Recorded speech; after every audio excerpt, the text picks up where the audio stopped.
Hi guys, Amir here, and I'm here in the beautiful Hunter Valley of New South Wales, Australia, and I'm about to film a new module of OMG called Purity. So thanks for investing in yourself, and let's go inside the room and see what comes out.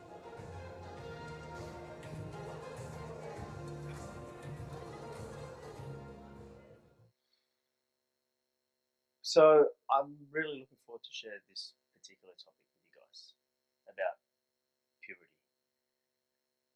I think it will iron out and clarify a lot for you in your everyday life and your processes and your journey that you've been on so far through, what is it, 14 months of OMG, or 14 modules. Some of you have been here for more than months. This is the 15th module of OMG, and every time I feel moved to share a new topic of OMG, it's a great time of reflection for myself, because I can see not just only where I am, but how I can reach deeper and touch people in a deeper place, if that makes sense. Every time I decide to share something, it's articulating it in a way that it can fall deeper. How deep it falls within you is entirely up to you, and it's up to, usually if you've done the modules, 14 modules, and this is the 15th, you notice that every module you do, it keeps landing. It doesn't matter what it's about, what the topic really is, but you notice that it just keeps falling and landing at a deeper place, because you've dropped deeper. As the well becomes deeper, the water or the subject or whatever it is that you drop into the well takes a longer time to touch the ground, because it's deeper. Okay, so but people go, oh, but this OMG, this particular subject, this one was deep. I have people always coming up to me, and I go, because I forget what subject, what topic is what month. Oh, they go, I go, what month? Which topic is it? Oh, it's on love or whatever it is. And I just go, what month is it? Oh, month 7. And I go, well, that's why. It's not necessarily the topic. It's how deep you've gone, but also how deep I've gone. So you're going to notice that what I will share with you today continues to come from a deeper space within me. So it's both ways. It's coming from a deeper place within me, and it may land at a deeper place within you, depending on how deep you've gone on your path. And that's what we're doing. We just keep going deeper and deeper and deeper and deeper and deeper. In previous OMGs, I've talked about that. It's like it's the depth that you go to is infinite. So that's why it's like you never get there, right? But at the same time, once you get past a certain depth, there's nowhere to get to. And any depth that you continue to gain or continue to fall to is just a deeper level of appreciation. It's like if you find appreciation in your life, it's perfect. There's nowhere else to get to, right? But if you have a deeper level of appreciation, it's just like, oh, that's nice.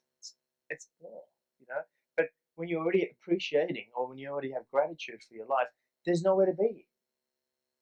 You're already there. So, if you look back in your journey of OMG modules, I'm kind of reflecting back to you right now, just your process. I mean, someone might be watching this module from the first one. They might like the topic. Ooh, purity. This is the one I've been looking for. And it may, fall somewhere within you that will make great transformation and impact, but it's not going to make the impact and the transformation that it can make if you go through the whole modules. It's not about the topic, it's not about the subject, it's not about what I'm saying. It's the depth it's coming from, and it's about the depth of where it lands in you. In previous OMGs, I talked about the depth is like falling deeper into the ocean. If you're at the surface of the ocean, then what the ocean does will depend on how you feel. If it's a calm day, just calm, there's not even ripples, then it's just going to be like, I'm so peaceful. I'm so peaceful. But that calm day is based on your circumstances. It's based on your environment. Well, the environment is calm today. There's no wind. It's not even, the ocean is not even an ocean, it's a lake. You know, it's just not even moving, no ripples. And you're just like, I'm so peaceful. Okay, that's, you could be when you're on the surface. However, if winds change and forecast changes and the ripples turn into waves and the waves turns into storms and tidal waves, it's not so calm for you now, is it? Okay. However, if you're deeper within the ocean, it makes less impact on you, on what's happening on the surface. So what I'm saying to you is what's happening on the surface is always going to be happening. There's always going to be ups and downs in life, right? Whether you go up or down depends on how deep you are. Because if you're kilometers deep within the ocean bed, it doesn't matter what's happening at the top, on the surface. It could be a rough day, could be a calm day. You're neutral. You know, that's the real peace. When you go, it's so peace. Most people's experience of peace is because they've had so much turmoil, they've had so much resistance, they've had so much suffering. So when it stops for a moment, they go, I have found peace. This is peace. This is the peace I was looking for. It's purely a duality thing. Because you experience turmoil, you experience non-peace, whatever you want to call it. You're experiencing suffering. So when it stops for a moment and the ocean becomes calm, you go, that's peace. That's not peace. That's part of duality. Peace is the neutrality they experienced in the nothingness at the depth of the ocean. And again, ocean is a metaphor here, right? Let's not get lost, yeah? It's a metaphor. So some of you, I've got to go deep into the ocean. I'm sure you'll get what I'm saying. Okay, that's life. And most people, when they think they've found peace, it's momentarily, and it's got nothing to do with them. It's just got to do with how the circumstances are unfolded. And then they think, well, I must have manifested these circumstances.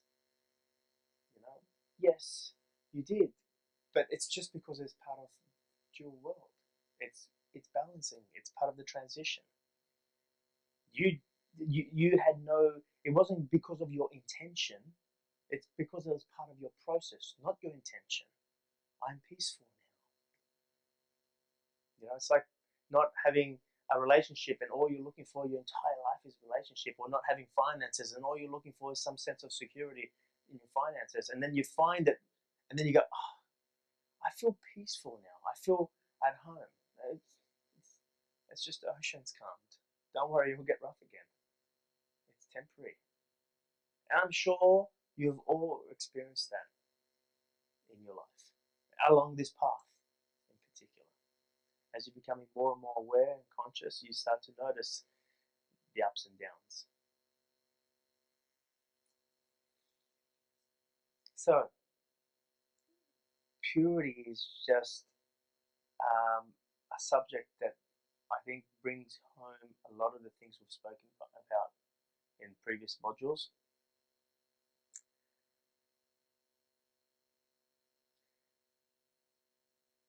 And it came about because I've had a couple of clients who have approached me and their lives have completely transformed.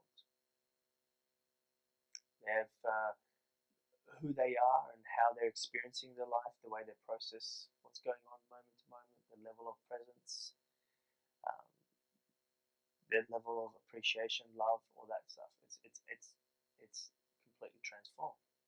However, they come to me and say,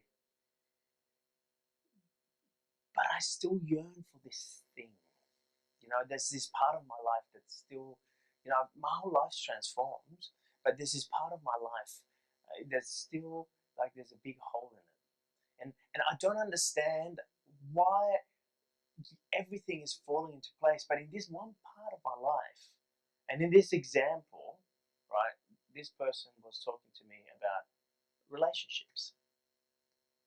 Why can't I just find the guy, it was a female, right? Why can't I find the guy to, to settle down with? Why can't I just find that? Like, why is that with me? I'm continuously going from one relationship to another, and this is the part of my life that just keeps leaving me empty. But I don't think I deserve that, because I feel like I deserve more.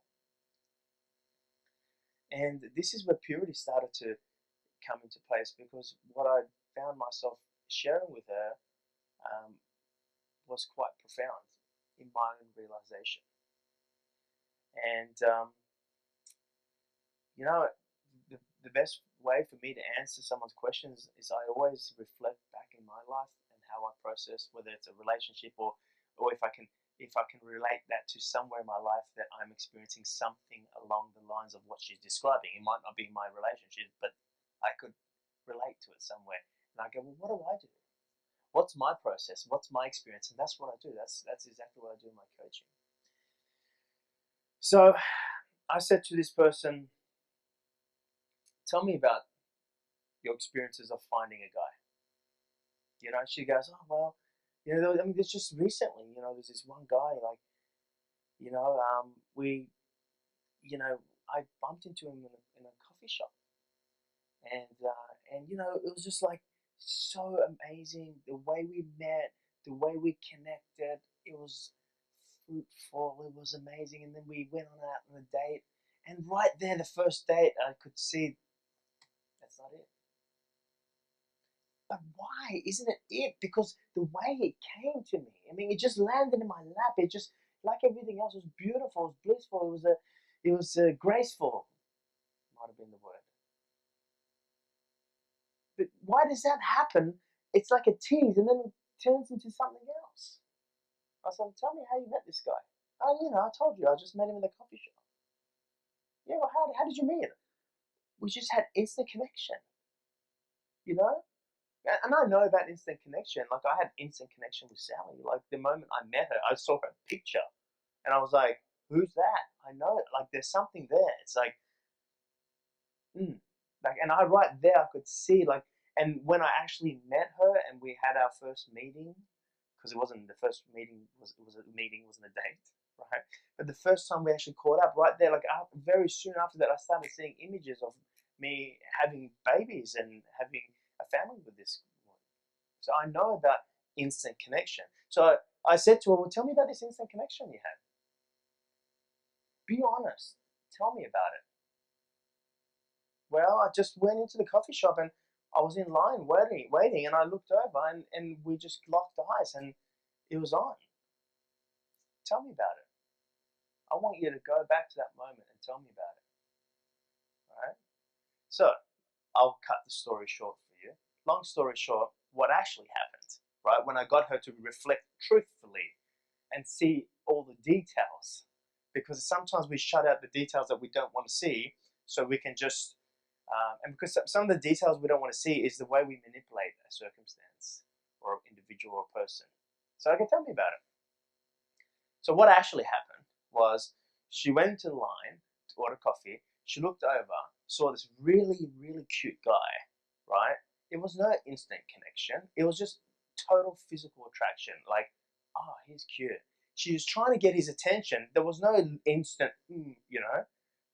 trying to get his attention, but keep looking over and, like, ordering coffee. And he was consumed in a meeting. He was having a business meeting, so he was in a meeting. But she kind of just trying to get his attention, right? At some stage, the guy looked over for whatever reason, right? He looked over. She lost contact. She did this. She told me about it, and then I flicked my hair, right? And the guy's like, oh, it's on here. Can you see what I'm saying? Like you telling me, like, what I'm trying to share with you around purity, like what I'm describing with you right now is what purity is not.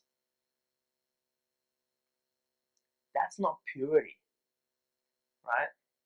And of course, her and this guy, I can't remember how it happened, but basically when she was leaving, she kind of walked past the table and he said hi, and she's like, oh, hi. Were we meant to meet? Like something along those lines. Like, You totally played it. Like, nothing wrong with that. It's a good game. Floating is a good game, right? And it's part of the game, right? But you made it out to be, but it just happened for me. You know, it was so beautiful. So there was no instant connection. You try to get the guy's attention. And when you did these ones. I'm exaggerating a little bit for the storytelling effect. Do you see? And then you go, well, this is meant to be. And what you got from that experience is exactly, you know, the level of space you had for it, and the level. See, when you have space for something, we've spoken about space in previous modules. When you have space for something, it's completely about allowing something to unfold. Purity has nothing to do about making something happen.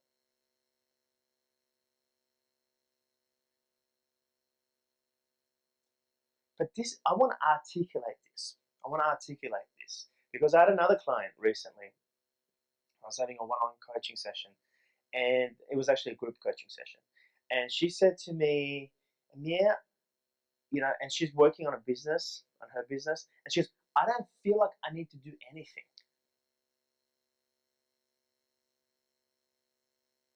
She said, I don't feel like there's nothing I need to do. In other words, what she's saying is, I'm happy to allow things to happen, right? Now, what I want to define here, which is very difficult, is this fine line in the middle, right? This fine line that defines whether you feel to move to do something or whether you feel to do nothing, right? And of course, I know there's nothing you need to do. Like some of the coaching in business I've given this person, like when she's asked me about my business, I always said there's nothing I am doing that I feel like I need to do that. Was there a case or moments where I did that? Yes, plenty. Lots of moments where I would experience I would do it because I need to. Well, it's my business, or someone's got to do it. You know those statements? But it needs to be done. I'll just get it done. Yes, plenty of those moments. But what I realized, what I've noticed, is that the more and more pure you become, the less and less are those moments where you find yourself in need. Well, this needs to be done. It's like this needs to be done, and you're like, yeah, and that's what's happening in my self-talk. Well, this needs to be done. Yeah, and that's all there is. Yeah, and dot dot dot. I'm not disagreeing. I know it has to be done. It's like when I talk about finances, this needs to be paid, right? And guess what the little you does? Oh my God, this needs to be paid. How am I going to pay it? Let's look at the strategy. Let's look at this. Let's look at a plan. If I do this, if I sell this, if I manipulate that, if I do, right? But when you get to a moment of purity, this needs to be paid. There's no doubt about it. That's the manifestation of the story. You manifested a story that this requires to be paid. But yeah, and you're telling me because I'm not saying it doesn't have. This is self-talk. My crazy voice inside. My crazy am I sane? You know. Yeah, I know it's got to be paid, but why are you telling me? You're making it out as though I'm meant to pay it. You're making it out as though it's not going to get paid. Why are you telling me? Yeah. So that's what I say. Yeah, and remember in previous OMGs where I talked about I can do this because I can. This is another one of those statements. I can't remember which OMG that was. I can do this because I can. But the because I can wasn't because I can because I've got time, because I've got money, because I'm rich. No, it wasn't that. It's because I can. It came from a feeling of because I can, because I felt to. So that means I can. Because I felt to means well I ought to. I deserve to. This is one of those statements I'm making right now. Similar to that. So if you remember that previous OMG, I don't know which month it was. anyone here remembers, but I talked about because I can. It was one of the later months, later in the year, later in the modules. That's what I mean by the statement I'm making now. Yeah, and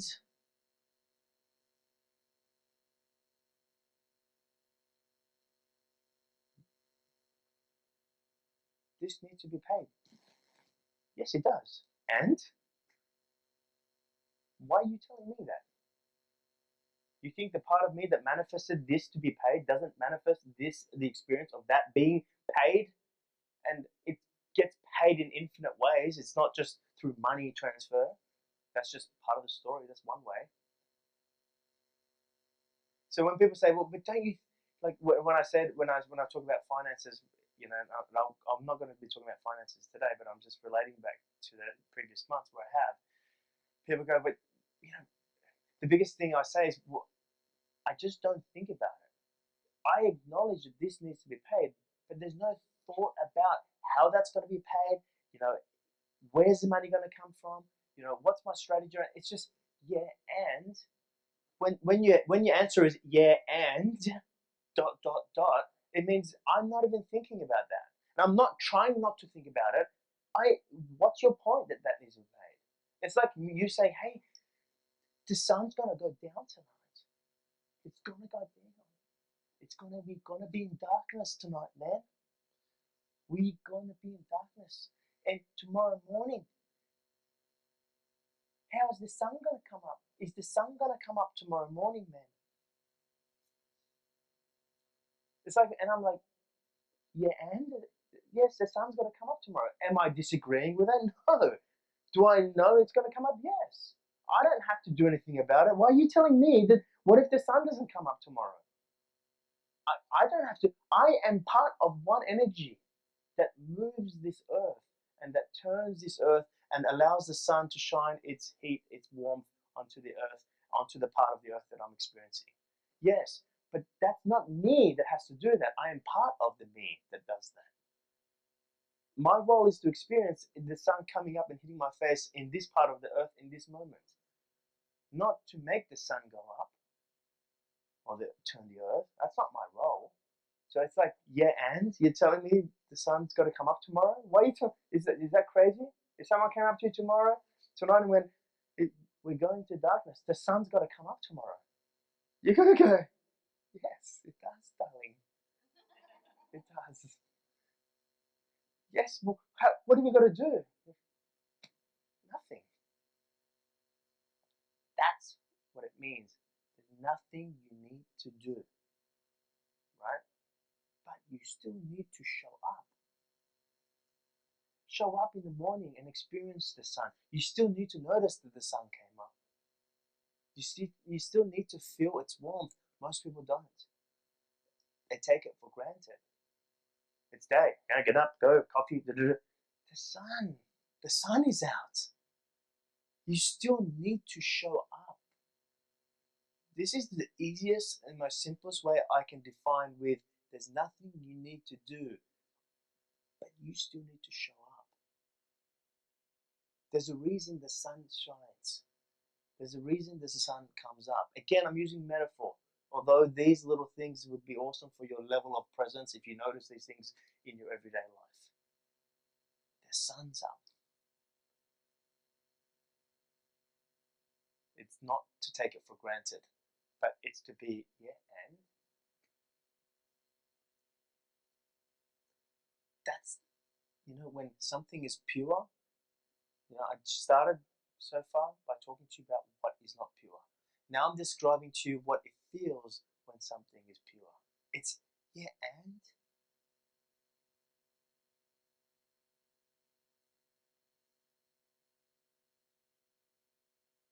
that's it. That's your module. We're finished. I might as well be. Now I'm going to share more. You having a cry, Jamie? You okay? I'm joking. There's more I want to share with you, but that's it.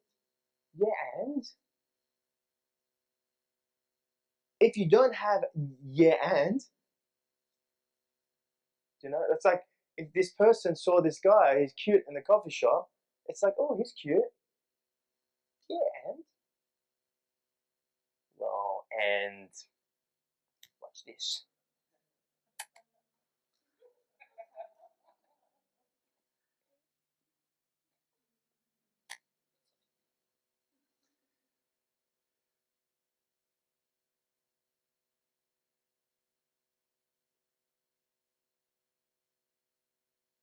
Just remember the yeah and.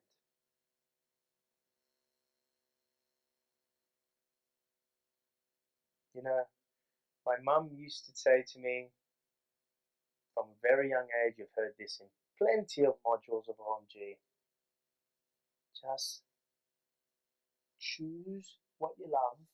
And I know I later realized that I wasn't even choosing it. As I was having my self-discovery moment, self-realization moment, I realized I wasn't even choosing that. I just realized I love this. But she would just say, that's all, Amir. Just, what is it you love? Yeah, okay, that's it. Nothing more. Yeah, and I love this. Okay? I love to fly aircraft. I love that. That's it. Dot, dot, dot. What does that mean? What does dot, dot, dot mean? To be continued. But I'm not deciding how it's going to be continued. How I'm going to, could I even do this? Do I have the ability? I mean, I failed high school. Flying planes is all physics, scientific stuff, mathematics. My mathematics, well, I know my mathematics is me and my calculator. You know, I mean, you know, I remember they were giving me formulas and some of the flying stuff. You know, the square root. To work out this, you need to know the square root of this. I was like, what was square root again? I forget that from school. Well, then I learn it again. I don't have a voice that goes, geez, you're gonna struggle with this. Like, maybe it's not made for you. I don't have that voice. I have the voice that says, yeah, and I don't know how to do this. And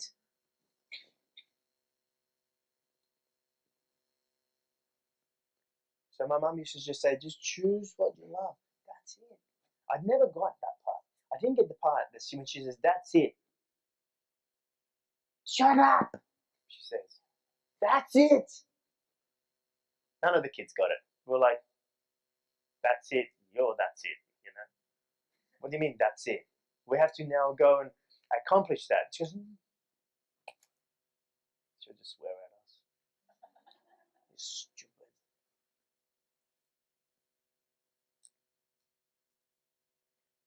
You know, it's only recent that I've got really that dropped in for me. Recent, I mean in the last 2 years, even more in the last 18 months. That's how recent. Even more in the last 12 months. But it's just like, no, that really is it. Just choose love and that's it. Like anything else after that is you taking yourself out of the pure moments you're having with love. I love this. I love this person. Then we try to not change that person, but keep that person so they don't change. Then we try to control that person. We come out of the purity. I love this work. I love this. Then we try to attain something as though we're meant to do something with it. No, there's nothing you need to do.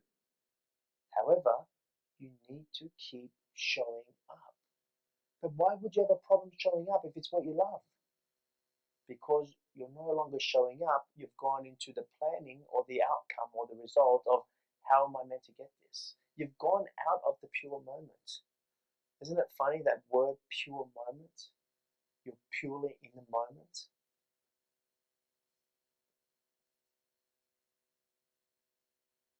Do you know what pure means? What's the word pure? I haven't looked in the dictionary, but in my little lunchbox, purity or to be pure means to be one with one thing. Whatever that one thing be. You could be pure angry. You could be purely loving. Pure means 100%. It's pure orange juice, it says on the container where they lie, right? But pure 100%, when it says pure orange juice, 100% means there's nothing else in this. It's pure orange juice. Pure means you're one. Now, consider this. When you are being the one, why would you need to go? Like, I mean, again, and I was describing this to this client of mine. It doesn't matter that you went like that, okay? Because you could be pure, right? And you didn't choose to go like that, but you noticed you went like that. You know, you noticed you touched your hair. You didn't mean to. You weren't trying to get their attention. The attention was received, and you noticed that you went, that's different.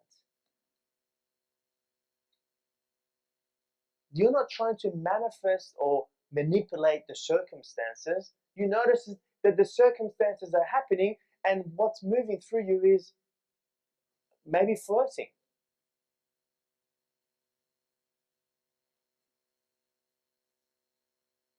Can you see the difference? Because I didn't want this client to be confused and go, oh my God, next time that she has a connection with this guy and she feels to play her hair, she goes, no, I'm just going to let this happen. But that might be part of the letting happen. But you're not doing that to try to make it happen. Pure. Pure means 100%. There's nothing else. If you're experiencing a pure moment, what you're saying is there's only this moment. Nothing else.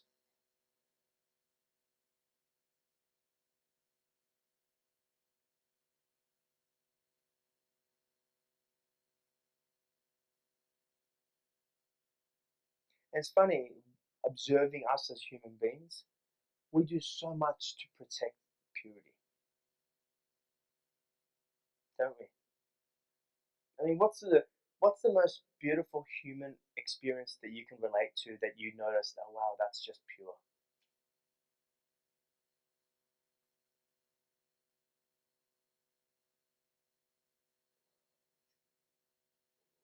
Let's get a microphone. Sal, can you go that way, please?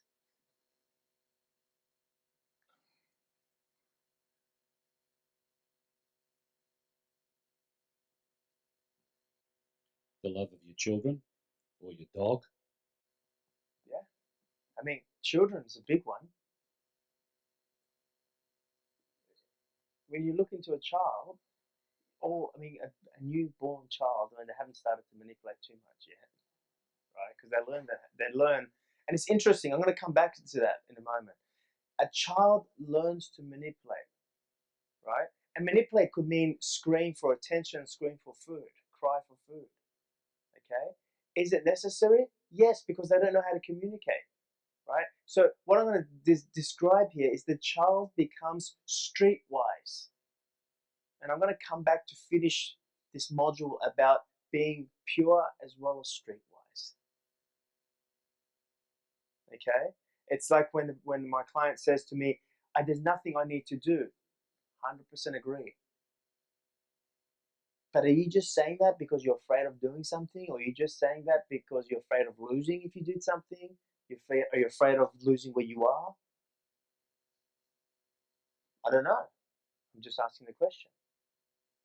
Because yes, there's nothing you need to do, but you need to show up and feel the sun. So a child, the purity of a child, when they're at that point where there's nothing they need to do, why are we so drawn to that? And why do we do so much to protect that? Not that it needs protecting, because I mean, of course, a child needs protection, but it manifests all these people to protect itself, or change its nappy, or do whatever. It can manifest an opposite experience of that as well. But in this example, we look at a child, we just see complete purity. Any other experiences that you can identify with of going, oh, that's pure?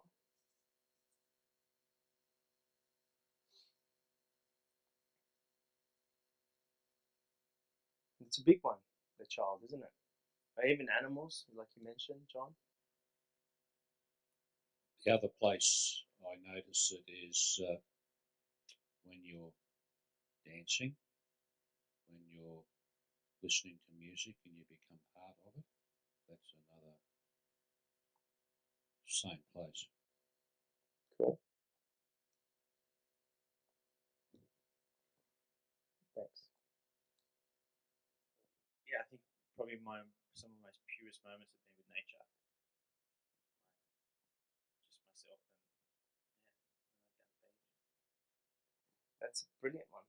I mean, you look at nature, something I wanted to talk to you guys about because we learn so much from nature. I mean, the purity of nature. What do we know about the purity of nature? What can you tell me about nature from your observation and us talking about this topic of purity? What can you tell me about the purity of nature?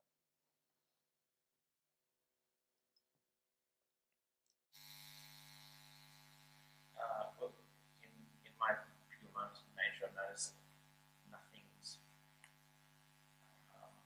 being made to happen, it just is. Yep. There's a stillness, but within the stillness there's movement.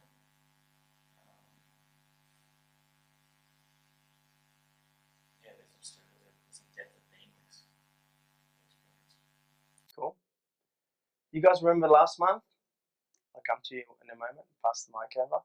You remember last month? Well, last month, I should say. Last trip we had, the last module of OMG, which is I am. We spoke about construction and deconstruction. What about the construction and deconstruction of nature? I want you to observe this. Okay? Nature is pure. Okay? But even in nature, nature constructs and deconstructs. So something that is pure is still constructing and deconstructing itself into form. But its pure essence is eternal. Roz. I think I quite see what you're saying. Nature just unfolds as it is, so it doesn't stop because other things are happening around it. It doesn't change what it's doing. It just continues to unfold. And it does. There's nothing it has to do, does it? It's like what has to happen. I mean, there's a lot that has to happen. The sun's got to come out. It's got to get light. It's got to get water. All kinds of different things. The tide's got to go in and out, and the animal's got to kill that animal, and this has got to feed off that, and this is feeding off that, and so much going on, right? But it's happening itself. There's a lot that's got to be done, right? This bill has to be paid. Yeah, and why are you saying that? As though it's not going to happen. This tree that we put here, it's got to grow. Yes. Good observation. This tree's got to grow. This sunflower has got to open up. That's like what people are saying in everyday life. This has got to open up. And you see that sunflower open up every day. So you're like, yes, and? Well, what if it doesn't? But it's nature. And if it doesn't, it's not meant to.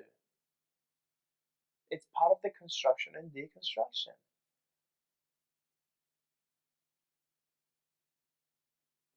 Yeah. There's nothing to worry. I mean, if you can grasp this, something that's pure doesn't worry, doesn't manipulate. Sorry, I interrupted you. No, at the same point, I was going to say equally so, if it doesn't happen, it doesn't. And so if there's no rain, the seeds don't get up and try and facilitate that. But they lay dormant until it does. And it unfolds for it's not to happen, rather than trying to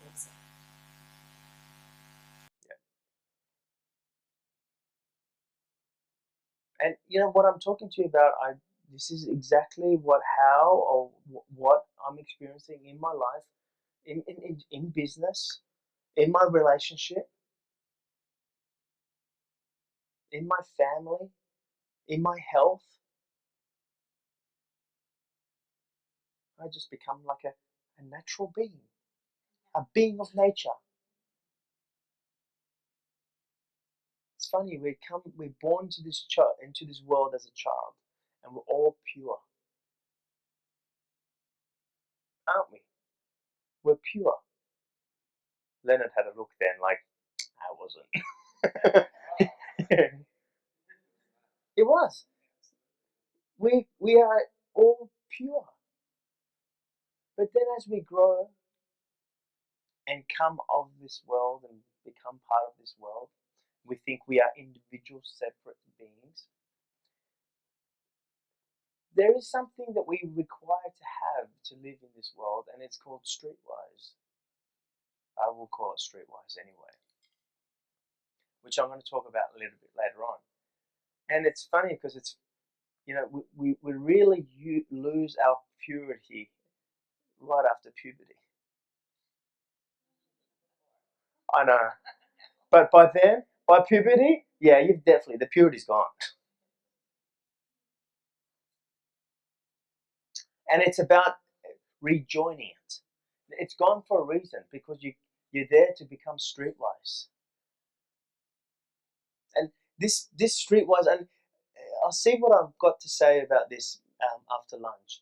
But it's interesting. I mean, the story that relates to me right now, that's popped up right now, is when I was a kid. And as a child, I just remember being very pure. I mean, my mum used to always say to me as well, you know, you were the most, you know, the calm one out of the kids, and you were just so easy to raise. You know, you just, and I remember like having moments like I just remember being all heart, you know, as a kid. You know, I just remember having, you know, my heart was just in everything. Like, you know, whether it was looking after my sisters and, you know, looking after my family. I just remember I was being very, very heartfelt, driven kid. So I remember being very pure. I'm sure you all have moments where you experience that as a child. I remember being pure. Even like I'm talking about 5 years old, 6 years old, there was purity. Like there was this, just, you know, we look at a child, we go, well, they're just innocent, right? And that's the thing, like when you get the innocence and you bring that and mix the innocence with streetwise, there's this more wholesome uh, word that I've been using, which is purity. You know, it's purity. Okay, so yeah, because when you give up your innocence and then you give up your puberty,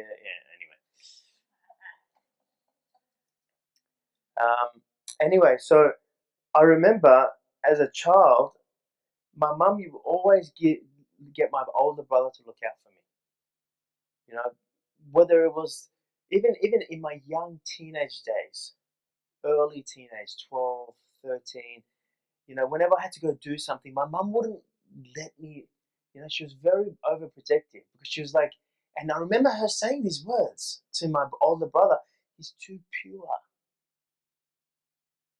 you know? And if I was to go and do something that was worldly, like whether I was trying to get a job or I can't remember what I was trying to do when my mum said that, but she would send my older brother to, you know, really look out for me because it's like there's the purity without the streetwise.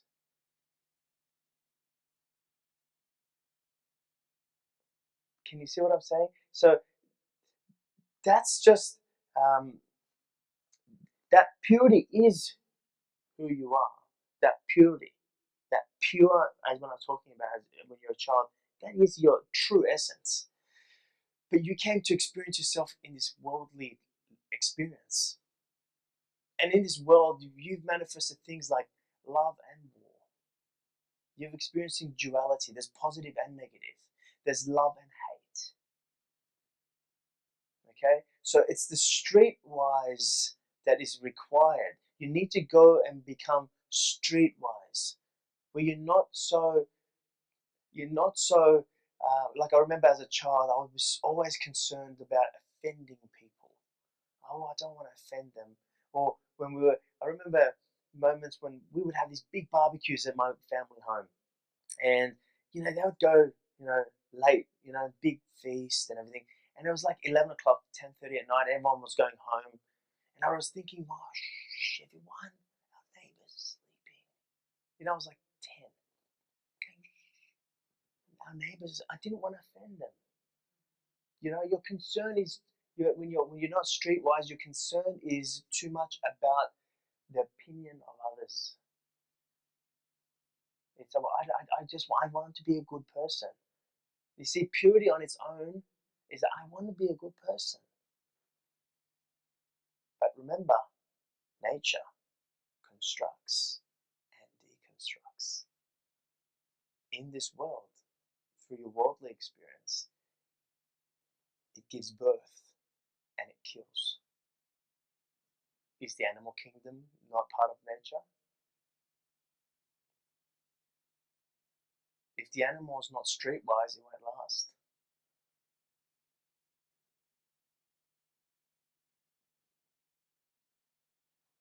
So purity on its own is sitting on a rock and being pure, blissful. But that's not why you didn't come here to sit on a rock.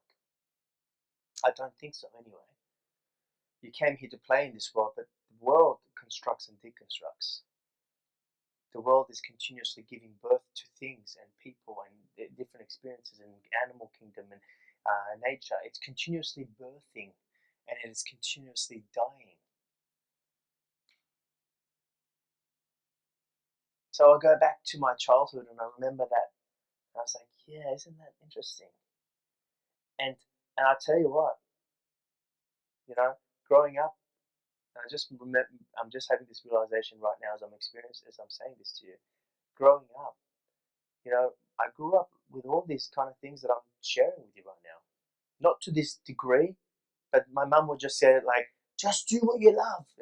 It wasn't until I'm able to articulate it like I am with you guys that it really dropped in.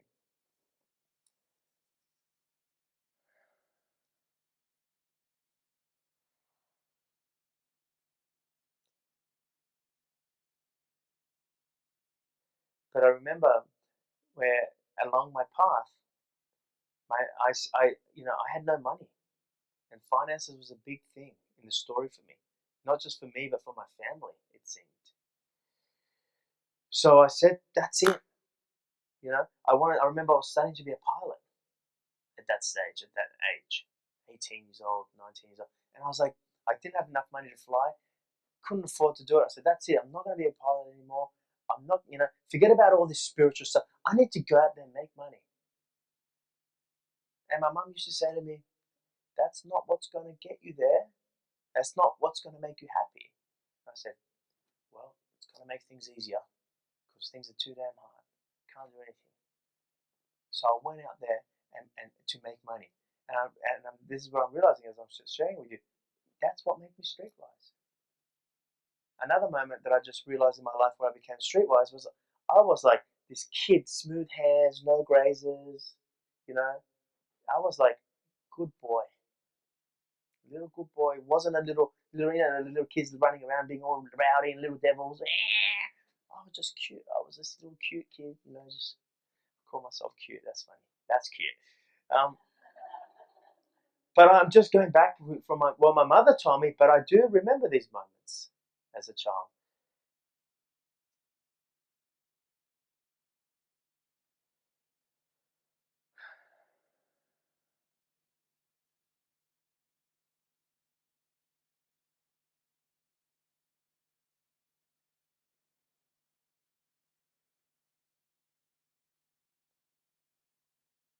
And I remember this other moment where I joined this, people do scouts and all that kind of stuff. There was cadets. I don't know if you guys know what cadets are. It's an army version. And you go actually shoot guns and live rounds and also, you do abseiling and you do, it's basically a mini army. And I remember that made me streetwise. I mean, I couldn't even put myself up on a rope before. And then I was, You know, that made me street, like sleeping in the grass and in the garden, and you know, doing the night shift in the middle of the night of patrolling the platoon. Yeah, like we were in Holsworthy Army Base, and you know, and then it's like someone wake me up in the tent. It's your turn to patrol, and I'll walk around and patrol, and I'm by myself. I'm just thinking, I hope something doesn't jump out of the trees. You know, we've got these fake guns, well, real, but they weren't loaded. You know, but you know, things like that. I remember that made me streetwise. But I'm sharing this because I want you to relate to your own moments that have made you streetwise. The thing is, we didn't come here just to be streetwise. You need to then find yourself again. After when I need to go and make money, I did. But then I realized that ain't it. And then I started making my way back to purity. I didn't choose to do this. I've just noticed this has been the experience of my path, of my journey. I noticed myself going back to purity. And the way I experience my life now is completely different. So streetwise is important. But we didn't come here just to be streetwise. We need to come and find the essence, our essence, and then play in the streets again. Anyway, we need to take a break. It's been a good time. I don't know how long it's been, but it feels like it's break time.